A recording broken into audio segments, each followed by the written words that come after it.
दोस्तों साथियों, अपने देश ही नहीं पूरी दुनिया में धर्मांतरण का खेल चल रहा है। ऐसी सिचुएशन में अगर अंकुश नहीं लगाया गया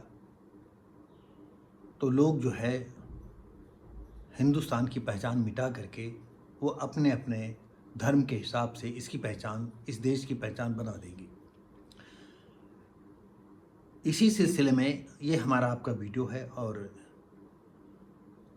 कुछ बातें ऐसी भी होती हैं जो कि हम कहना चाहते हैं और बड़ा डर बना रहता है कि कहीं हम कह दें तो ऐसा ना हो कि यूट्यूब मेरे चैनल को बंद कर दे। तो खासकर आप सभी लोगों को ये बताना चाहते हैं कि धर्मांतरण का खेल शहर और गांव तक पहुंच गया है।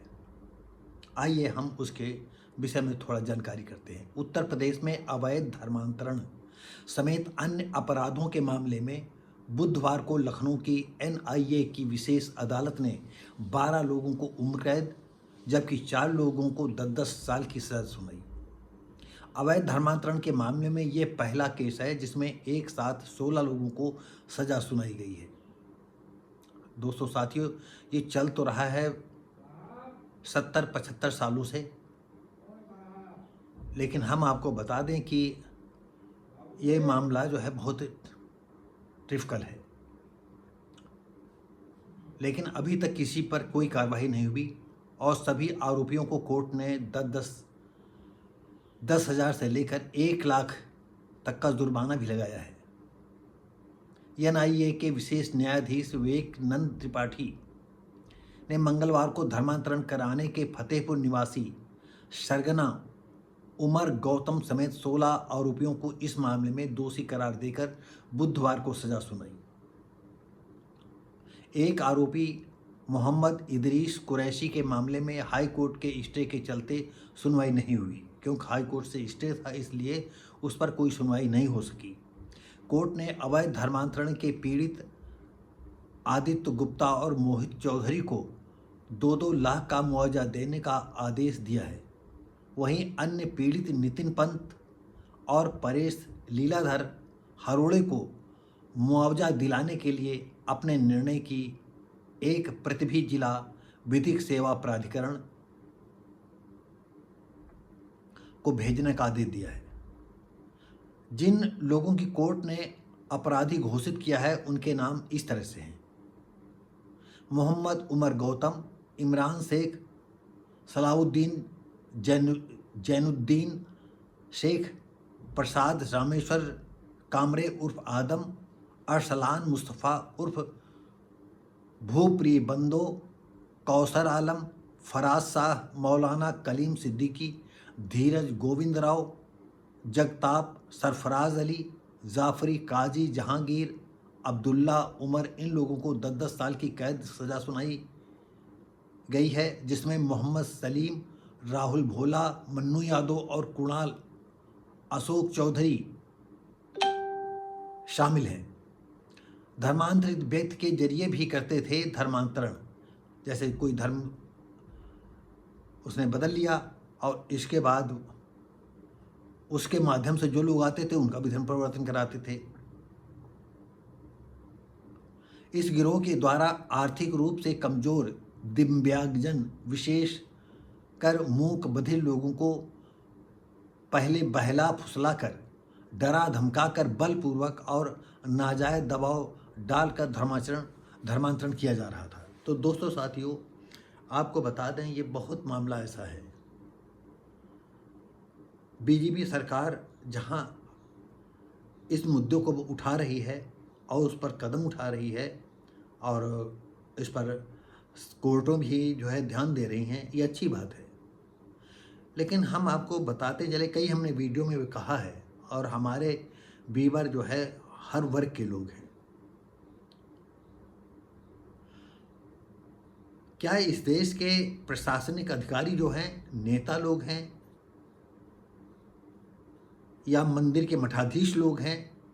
आपको बता दें, आज भी उन्नाव से करीब 15 किलोमीटर दूर मेरा गांव है और उस गांव में जो मंदिर है उसके नाम पहले तो सन 70 के आसपास 500 बीघा ज़मीन थी आज कितनी है हमें नहीं मालूम है। और वहाँ पर लोग बताते थे कितना भंडारा चलता है, कितना व्यायाम चलता है, कितने एजुकेशन विद्यालय चलते हैं, लेकिन ये सब कागजों पर चला किया करता था, कहीं कुछ नहीं। थोड़े दिन ये प्रोग्राम चला, कहीं पहलवानी अखाड़ा चल गया, कहीं पुस्तकालय चल गया, लेकिन कहीं कुछ नहीं। और आज खास बात यह है कि आपको हम बताते चलें कि उस मंदिर में, दोस्तों साथियों, उस मंदिर में भी जो है आज तक कोई एससी का कैंडिडेट नहीं गया। कृष्ण जन्मदिन, रामनवमी और एक और कोई पर 2-3 ऐसे प्रोग्राम होते थे, तो वहाँ पंजीरी का वितरण होता था और मिठाई के नाम पर एक एक छोटा जो है मिठाई का पेड़ा होता है उसे दिया जाता था, और आज भी चल रहा है। यहाँ से करीब 16-17 किलोमीटर दूर मवैया माफ़ी है, वहाँ के मंदिरों में भी कोई नहीं जाने को मिलता है। और इससे बड़ी बात और क्या कहें, राष्ट्रपति जी जो देश का महामहिम है, उन लोगों को मंदिर में जो है नहीं जाने दिया जाता है। तो आखिर ये लोग जो गरीब तबके लोग हैं, तुम प्यार भी नहीं दे सकते हो, नकली प्यार भी नहीं दे सकते हो, और वो लोग नकली प्यार दे करके यहाँ की एससी लोगों को जो है, जिसमें एससी हैं, बीसी हैं, कुछ इक्का दुक्का कभी हाई कास्ट के भी लोग धन प्रवर्तन कर लेते हैं। तो ये सब क्या है? क्या जिन लोगों को अभी मैंने पहले आपको बताया कि इन लोगों पर 10-10 हज़ार से लगा करके 1 लाख 1-1 लाख तक का जुर्माना किया गया, तो इससे क्या होगा?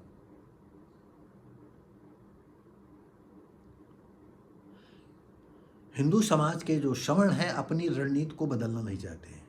वो मुसलमान को तो सम्मान देंगे, लेकिन एससी समाज को, अनुसूचित जाति के लोगों को सम्मान देना उन्हें पसंद नहीं है। बैकवर्ड को कितना सम्मान देते हैं काम चलाने के लिए, और जब बैकवर्ड का आदमी वहाँ से उठ करके जाता है तो आप ये समझिएगा कि उनके लिए भी वही विचारधारा रखती है, बस थोड़ा अंतर होता है। क्योंकि वो आपको लोटा लेकर के पानी पिला सकता है, आपके घर के अंदर जा सकता है और तमाम वो काम कर सकता है। जैसे खेत खलिहान करता है, तुम उसको मंदिर नहीं जाने दोगे। तो जब अगर मंदिर नहीं जाने दोगे तो उनकी आस्था कैसे मंदिर में रहेगी? उस मूर्ति के साथ उनकी आस्था कैसे जुड़ेगी? क्या ये इस देश की सरकारें या इस देश के श्रवण इस बात को नहीं सोच पा रहे हैं? और एक और बात बता दें, नहीं अगर सोच पा रहे हैं इस देश के श्रवण, तो योगी की बात नोट कर लिए,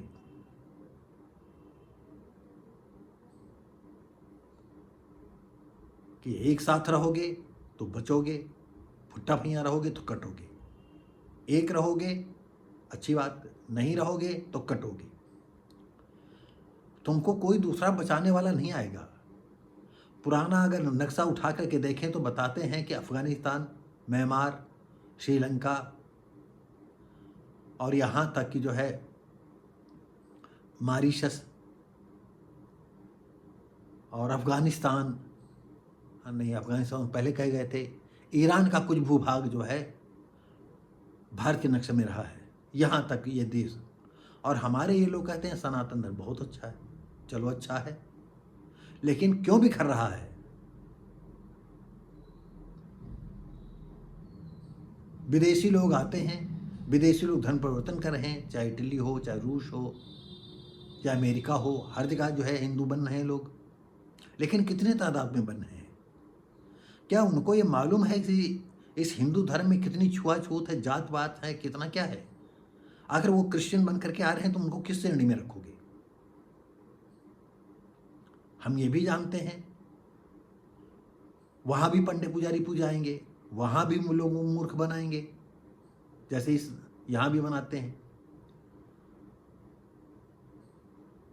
तो दोस्तों साथियों, ये तमाम ऐसी बातें हैं जिन पर हमारा श्रवण सोचना नहीं चाहता है। ये भी चाहते हैं कि उनको चाहे लतियाएँ, चाहे मारें, चाहे उनका घर, चाहे उनका रेप करें, चाहे बलात्कार करें, उनकी ज़मीन ले लें, उनका घर ले लें, लेकिन वो हिंदू धर्म में बने रहें। और वो भी कब? जब जनगणना हो और जब हिंदू मुस्लिम का मामला हो या किसी दूसरे धर्म से मामला हो, तब ये सब इकट्ठा हो जाएँ। दोस्तों, जो हमारे व्यूअर श्रवण हैं, इस बात को सोचें गंभीरता से कि मैं गलत कह रहा हूँ या सच कह रहा हूँ। और जो भी हमारे इस वीडियो को देखें, तो जो राजनेता है, अगर हो सके उन तक पहुँचाइएगा। हिंदू धर्म कैसे मजबूत होगा, इसके विषय में जो है हमारे पंडित पुजारी नहीं सोच पाएंगे। उनको अगर सोचना है तो ये सोचना है कि हम कैसा, हमारा पेट कैसा भरे। आपको मालूम है कि जिस समय मुगलों के साथ अटैक होता था, मुगलों से लड़ाई होती थी, तो यहाँ पर बीसियों जो है जगह खाना बनता था। एससी का अलग है, एससी में अलग अलग जाति के लोग जो शामिल होते थे उनके लिए खाना अलग है। बैकवर्ड में है, पक्का खाना बना तो सब साथ खा लेंगे, नहीं वो भी अलग अलग खाना बना रहे हैं। सवर्ण का खाना अलग बन रहा है। सवर्ण बनाएगा तो ब्राह्मण पहले खाएगा, फिर ठाकुर खाएगा, तब बनिया खाएगा। ये रणनीति चलती आ रही है और इसका फायदा मुगल शासकों ने उठाया और उठा करके इस देश को अपने चंगुल में कर लिया। क्या क्या यातनाएं दी गई हैं, क्या क्या अत्याचार हुए हैं, कितनी बहन बेटियों को ले गए। और उसी के जो यहाँ पर कन्वर्टेड हैं, अब देखिए क्या उपद्रव कर रहे हैं। तो क्या सवर्ण को ऐसे मामले में सोचना नहीं चाहिए? तो दोस्तों साथियों, ये वीडियो लंबा हो जाएगा, इस वजह से हम इन बात को यहीं ख़त्म करते हैं। और सवर्णों से मेरा निवेदन है, अगर हिंदू धर्म को बचाना चाहते हो तो आप में अपने में परिवर्तन करना होगा। जैसे दूसरे धर्म के लोग, हम ईसाइयों की बात नहीं करते, लेकिन मुस्लिम लोग जो है, जब तक आप धर्म परिवर्तन नहीं करोगे तब तक आप पर वो पूरी हमदर्दी नहीं रखेंगे। जो हमदर्दी है वो नकली रखेंगे और ये धर्म परिवर्तन का खेल चलता ही रहेगा। तो दोस्तों साथियों, हम आपको और क्या बताएं, आप समझदार हैं। और यदि वीडियो ये अच्छा लगा, ये भारत देश के लिए बात है और सवर्णों के लिए है और हिंदुस्तान के लिए और हिंदुओं के लिए है। ये भी सच है कि अगर शूद्र वर्ग का आदमी धर्म परिवर्तन कर ले, चाहे ईसाई बन जाए, चाहे मुसलमान बन जाए, तो कितने बचेंगे यहाँ पर? अब ज़रा सोचिए। अभी मैंने एक क्लिप देखी थी, ब्राह्मण लोग कहते थे हम ऐसे हैं तो हम ऐसे हैं, तो क्या आरक्षण नहीं खत्म कर सकते हैं? अरे आरक्षण न होता तो जो इक्का दुक्का लोग दिखाई पड़ रहे हैं वो न दिखाई पड़ते तुमको, तो तुम साफ कपड़ा तक पहनने में तुमको दिक्कत है कि अगर साला साफ कपड़ा पहन करके घूम रहा है, क्या बताया जाए? तो अगर ये सोच तुम्हारी नहीं बदलेगी, और ये भी मत सोचो कि बीजेपी हर वक्त बनी रहेगी। तुम्हारी ये कूटनीति ही जो है, फूटनीति ही जो है, हिंदू धर्म को खतरे में डाले हुए है। तुम दूसरे को दोष मत दो, आप ही लोग दोषी हो, आप ही लोग दोषी हो। मैं समझ से बता रहा हूं। वो अलग की बात है जो मुसलमानों के बीच में, ईसाइयों के बीच में पहुंच जाता है, वो धर्म परिवर्तन कर लेता है। कैसे वो उसे बड़े बड़े लोग उनके प्रभाव में आ जाते हैं। तो दोस्तों, अब ज़्यादा हम इस बात में नहीं कहेंगे। यहीं से यदि हम अपने दर्शकों से, व्यूअरों से कहना चाहेंगे, अगर वीडियो हमारे अच्छा लगता है तो दोस्तों साथियों लाइक करें, शेयर करें, कमेंट करें, बेल आइकन दबाएं। और अगर ज़्यादा अच्छा लगे अपने दोस्तों को भेजें, उनसे भी हमारी तरफ से निवेदन करें कि लाइक, शेयर, कमेंट, सब्सक्राइब और बेल आइकन दबाएं। धन्यवाद। आप देख रहे हैं व्हाट्सएप भारती, मैं हूँ शिव भारती पासी। हम मिलेंगे आपको अगले वीडियो में, तब तक के लिए नमस्कार, जय हिंद। उम्मीद करते हैं आप सभी लोग अच्छे होंगे। इसी के साथ ही नमस्कार दोस्तों, जय हिंद।